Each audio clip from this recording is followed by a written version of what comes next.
Well, hello.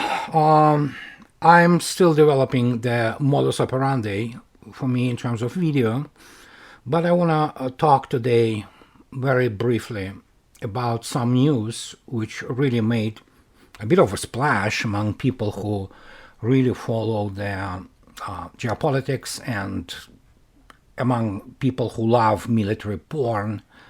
And the news are that, as RT reports it, three eyes against China. Biden says US and UK to help Australia build conventionally armed nuclear submarines. Well, some people would call it a sensation. Reality, however, is pretty prosaic, to put it mildly, because in order to understand that, first, it is obviously against China, but that nuclear submarines in and of themselves do not provide what we would call some serious strategic leverage unless they have the appropriate weapons. Obviously, nuclear submarines, unlike it is with conventional subs or diesel-driven subs or SSKs as they are known, or even anaerobic propulsion submarines which can remain submerged for more than 2 weeks, they lack what any nuclear sub really has, and it's basically global reach. Global reach in terms of not being limited by its propulsion and capable of staying underwater pretty much unlimited time and travel all around the globe. So, if to believe the news, United States and UK will allegedly provide Australia with this technology, but as was already stated clearly there, it is merely conventionally armed sub. Right now, Royal Australian Navy, I believe, has 11 or 12 subs. They used to have the Collins class diesel subs. Now there are some French-built subs, which are, well, it's pretty conventional. These are pretty conventional submarines, literally and figuratively speaking. And what they carry in terms of weapons is torpedoes for submarine hunting and surface ship hunting missions, and probably some type of the cruise missile. Well, if again, submarine is merely a platform. You can build, obviously, a state-of-the-art, extremely expensive platforms like Project 885M Yasin class Russian SSGN, which is the missile-carrying submarine, or U.S. Navy's excellent nuclear submarines, such as Virginia class. They are expensive, but what matters here, not only the fact that they can really reach globally and travel around the globe, is what they carry as their main strike weapons. In Virginia class, it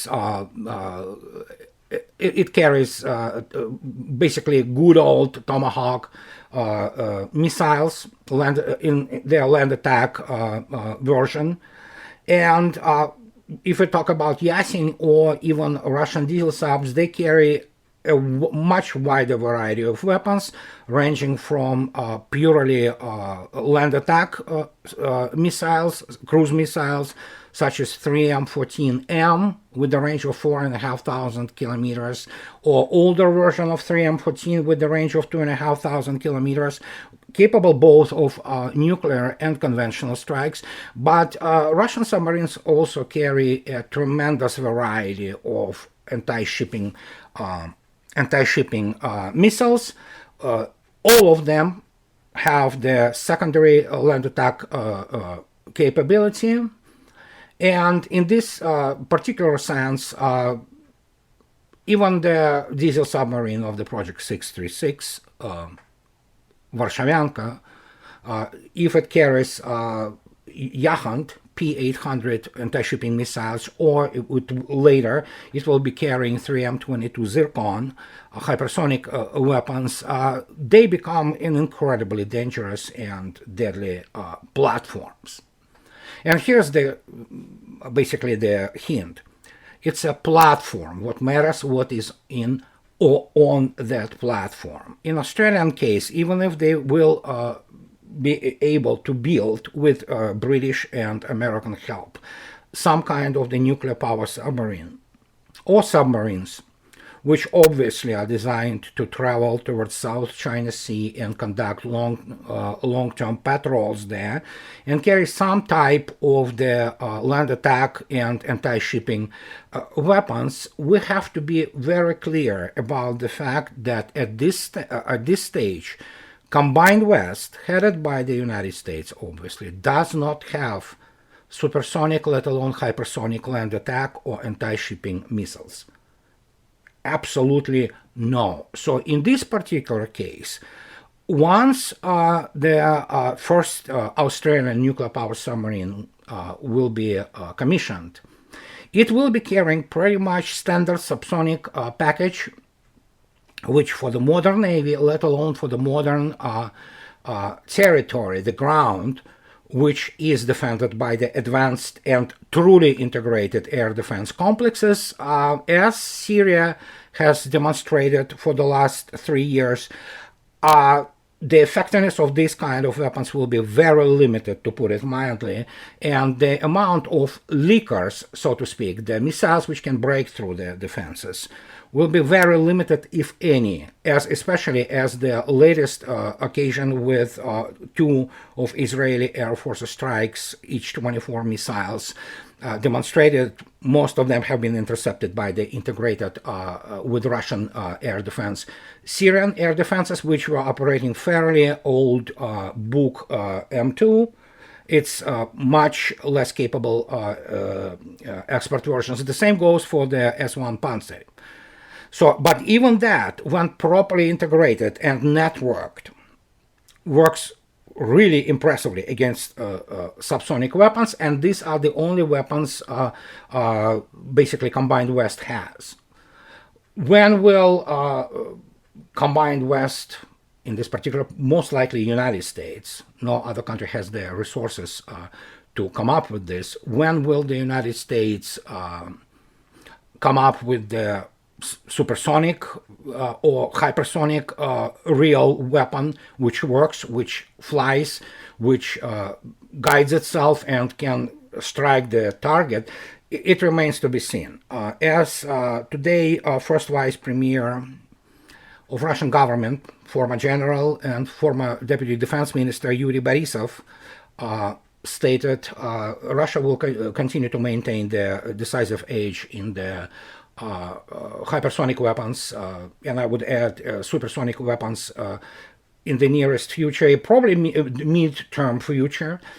And in this particular case, the fact that United States and Britain will be helping Australia to build nuclear power submarine is nothing more than same pattern which Russia, or at that time Soviet Union and India had with the first Soviet project 670 submarine, which was missile submarine and carried, I believe it was Malahit P-120 missiles, which was given into lease to the Indian Navy, and the first crew of Indian Navy, apart from training for the submarine which was known in the Indian Navy as Chakra, they were trained on a number of naval academies, including for the tactical and navigational circuit. In my naval academy, I still can remember early 80s, the Indian officers and their wives being present on the campus of our naval academy, and they were, of course, training on the campuses of the foreign faculties. And we already knew then that basically India leased from the Soviet Union this nuclear-powered submarine, and many leading Indian admirals went through the school of operating nuclear-powered technology, underwater technology, and many of them have become one of the leading officers or flag officers in the Indian Navy. Recently, India also leased from Russia Project 971 Akula class in NATO designation nuclear powered submarine. So it's pretty much the same pattern. So it is only natural that for the United States, which definitely lacks resources, both economic and military, to really press China, it's only natural from the purely geopolitical point of view that the United States and Great Britain, which still wants to play a big power, which it is not, but it still tries, that Australia will get this technology and probably will be carrying the same set of weapons which US Navy or Royal Navy will be carrying. And those will remain subsonic, even with the increased range, and for a long time. And they are not that difficult of targets once one considers a revolutionary development of the air defense systems, and especially high-end air defense systems. And that is why I do not see this news as some kind of sensation. And in fact is, from the purely professional point of view, one has to wonder, why didn't they do it earlier?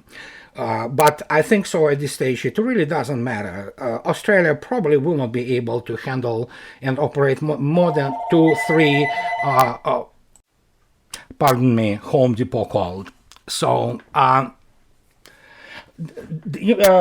will not be able to operate more than 2-3 submarines of this class. They are all nuclear subs are extremely expensive to operate.